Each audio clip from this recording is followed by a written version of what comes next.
যখনই বাসায় আসো তখনই হিসেব নিকেশ করো। কিসের হিসেব নিকাশ করো তুমি? জানো মায়া, বিয়ের সময় 5 লাখ ছিল, এখন 50 লাখ হয়ে গেছে। জানো তো একটা সফল পুরুষের পিছনে নারীর হাত থাকে, তাই অর্ধেক আমারে দিবা। তাইলে এক কাজ করো, বাপের বাড়ি গিয়ে 25 লাখ নিয়ে আসো, আমি 50 লাখ দিই না। কামে থেকে আগুন লাগে। যে বিল্ডিং এ কাম করবার হয়েছিলাম ওই বিল্ডিং এ আগুন ধরছে। আগুন ধরে ব্যাগ লেবাররা পুইরা মরে গেছে, ঠিকাদার ও মরছে। তুমি বাস লাগে বাকুরে। আমি বিড়ি খাইবার নিগে অল্প বাইরে গেছিলাম, আর আয়া দিয়ে আগুন ধরে ব্যাগ কে পুইরা মরে গেছে গা। জায়গা ভিড়ির জন্য তাও জীবন বাঁচলো, তারপরে কি হলো? শুনলাম যারা যারা মরছে না তা করে সরকার 1 কোটি করে টাকা দিব। তো কত গেছি বিড়ি খাস না বিড়ি খাস না, আজকে তোর বিড়ি খাওয়ার জন্য আমি 1 কোটি টাকার মালিক হয়ে হলাম না।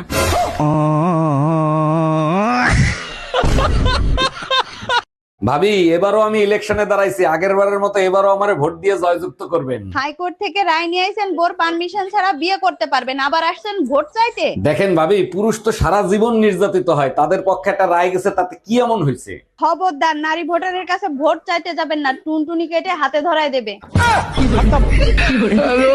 অরুণ ভাই, কি কম্বল আইনা দিছেন? কম্বল তো একদম গরম হয় না। বলেন কি ভাবি, এমন তো হওয়ার কথা না। কম্বলে কি আপনি একা ঘুমান না ভাইরে সাথে নিয়ে ঘুমান? একা ঘুমাই? আপনার ভাইকে পাবো কোথায়? আপনার ভাই তো বিদেশে থাকে। আরে ভাবি, যে শীত পড়ছে এতে কি একা একা কম্বল গরম হবে? আজকে রাতে আমি এসে আপনার কম্বল গরম করে দেবো।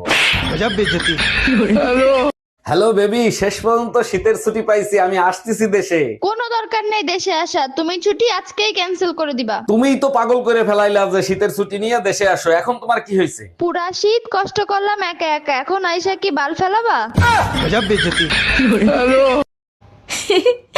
কি কইতে পাইছি টাকা বলো তো? জামাইয়ের টাকা চুরি কইরা এই টাকাই আবার জামাইরে ধার দিছি, সময় দিছি 1 সপ্তাহ, দিতে না পারলে ডাবল।